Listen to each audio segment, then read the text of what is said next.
Gambito da dama, defesa eslava com E3, D4, D5, C4, C6, cavalo F3, cavalo F6, cavalo C3, D toma C4, A4, bispo F5, e as duas opções principais são cavalo E5 e E3, simplesmente reconquistando o peão e completando o desenvolvimento com os mesmos planos centrais das brancas. Após E6, bispo toma C4, bispo B4, roque, cavalo de BD7, dama E2, as brancas preparam E3, E4, bispo G6, E4. É arriscado aceitar o peão com bispo toma C3, B toma C3, cavalo toma E4, devido a bispo A3 e o rei fica preso no centro. Dama C7, torre de Fc1, por exemplo, C5, bispo B5, roque, resolver o problema do roque, mas depois de bispo toma D7, dama toma D7, cavalo E5, dama D5, F3, cavalo F6, bispo toma C5. As brancas têm uma ligeira vantagem, mas na partida Ikonikov e Sashikerian em 2005 acabou o empate. Roque seguiu em Anand e Kramnik em 2008 na Alemanha. Depois de bispo D3, bispo H5, cravando o cavalo e preparando E5,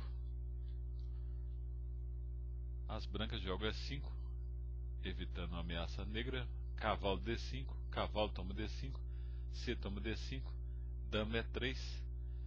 O Kramnik aqui já havia jogado bispo G6 contra o Topalov. Aqui seguiu torre E8, cavalo E1.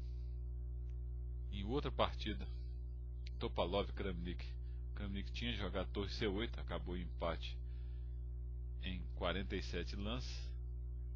Aqui seguiu bispo G6, bispo toma G6. Tomar com peão de F também é uma possibilidade, já que o rei não tem problemas, mas o peão de E6 fica fraco.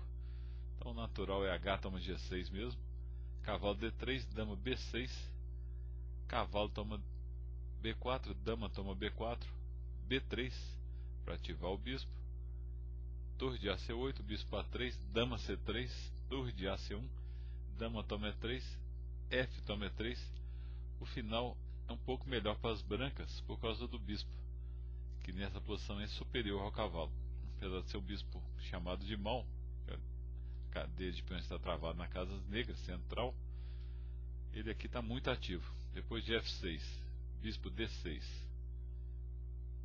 G5 para ativar o rei via G6, H3, rei F7, rei F2, rei G6, rei E2, F toma E5, D toma E5, B6 para passar o cavalo para uma casa mais ativa, B4, torre C4, torre toma C4, D toma C4. As brancas podem tentar vencer com rei D2, que é uma recomendação do Shipov, mas jogar torre C1. E depois de torre C8, G4, A5, B5, C3, torre C2, rei F7. O Anand ainda tinha alguma chance de vitória com E4, por exemplo. Se torre C4, rei D3, torre toma 4, torre toma C3, torre A1, torre C7, rei E8, torre C8, rei F7, rei C2, torre A4, torre D8, cavalo C5, torre F8 cheque, rei G6, torre B8 e tentar valorizar o peão B depois da queda do peão B6. Mas a linha é complicada, a vitória não é garantida. O Anand preferiu rei D3, que leva ao empate rapidamente depois de cavalo C5, bispo toma C5, torre toma C5, torre toma C3, torre toma torre e acordar empate em Anand e Kramnik.